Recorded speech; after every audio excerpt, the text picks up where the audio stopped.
Assalamualaikum warahmatullahi wabarakatuh. Saya Umi Salama dari program studi manajemen keuangan syariah semester 4B. Di sini saya akan menjelaskan uji beda parametrik. Yang pertama ada pengertian. Apa itu uji beda parametrik? Uji beda parametrik adalah pengujian skala data interval dan rasio yang berdistribusi normal. Artinya, pengujian uji beda parametrik ini membandingkan rata-rata dua atau lebih kelompok menggunakan data yang diukur pada skala interval atau rasio dan diasumsikan berdistribusi normal. Yang kedua, di sini ada tujuan dari uji beda parametrik, yaitu untuk menganalisis data yang berbentuk interval dan rasio. Yang ketiga, ada beberapa metode atau teknik statistik parametrik yang akan dibahas dalam bab ini, yaitu meliputi yang pertama, uji paired sample t-test, yang kedua independent sample t-test, yang ketiga ada ANOVA. Yang pertama yaitu pengujian paired sample t-test. Pengujian ini untuk menghitung t-test yang digunakan untuk menguji hipotesis beda rata-rata dua sampel yang berkorelasi dapat menggunakan rumus seperti ini, di mana X1 sama dengan rata-rata sampel 1, X2 sama dengan rata-rata sampel 2, S1 sama dengan deviasi standar sampel 1, S2 sama dengan deviasi standar sampel 2, S1 kuadrat varian sampel 1, S2 kuadrat sama dengan varian sampel 1. R sama dengan korelasi antara dua sampel. Untuk varian data sampel dapat dirumuskan seperti ini.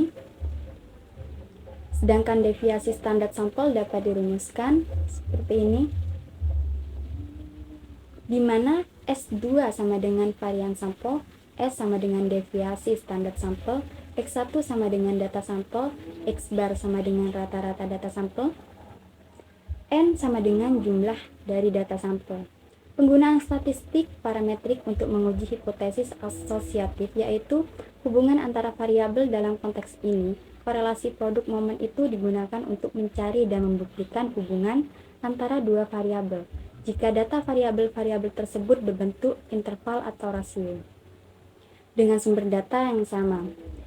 Rumus koefisien korelasi untuk sampel ini disimbolkan dengan R, yaitu bisa dilihat di sini, di mana Rxy sama dengan korelasi antara variabel X dengan Y, X sama dengan Xi min X bar, Y sama dengan Yi min X min Y bar. Yang kedua yaitu pengujian independent sample t-test. Uji hipotesis beda dua rata-rata ini populasi digunakan untuk menguji hipotesis perbedaan μ1 dan μ2 di antara dua rata-rata populasi μ1 dan μ2 yang didasarkan pada sampel random independen dari observasi N1 dan N2. Asumsi yang digunakan dalam uji hipotesis dua rata-rata populasi ini adalah sampel diambil secara random dan independen, serta dipilih dari dua populasi N1 lebih besar atau sama dengan 30 dan N2 lebih besar atau sama dengan 30. Langkah-langkah pengujian hipotesis untuk beda dua rata-rata populasi sama dengan langkah pengujian hipotesis satu rata-rata. Perbedaannya terdapat pada pembuatan hipotesis H0 dan HA, serta rumus statistik uji. Terdapat tiga alternatif untuk pembuatan hipotesis, yaitu yang pertama, pengujian dua arah, di mana H0 dibagi μ1 sama dengan μ2, HA dibagi μ1 sama dengan μ2.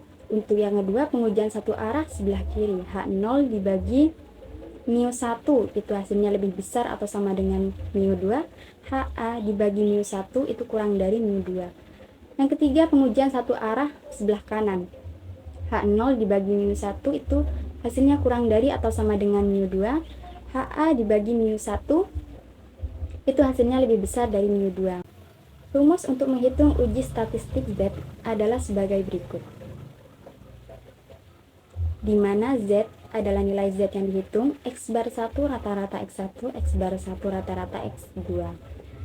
Sigma 1 deviasi standar populasi 2, sigma 2 deviasi standar populasi 2, N1 jumlah anggota sampel 1, N2 jumlah anggota sampel 2. μ1 min μ2 didapat dari pernyataan H0 dibagi μ1 sama dengan μ2, sehingga μ1 min μ2 sama dengan D0 dan hasilnya adalah 0. Yang terakhir yaitu pengujian ANOVA, analisis varian klarifikasi tunggal atau ANOVA, satu jalan atau one way ANOVA.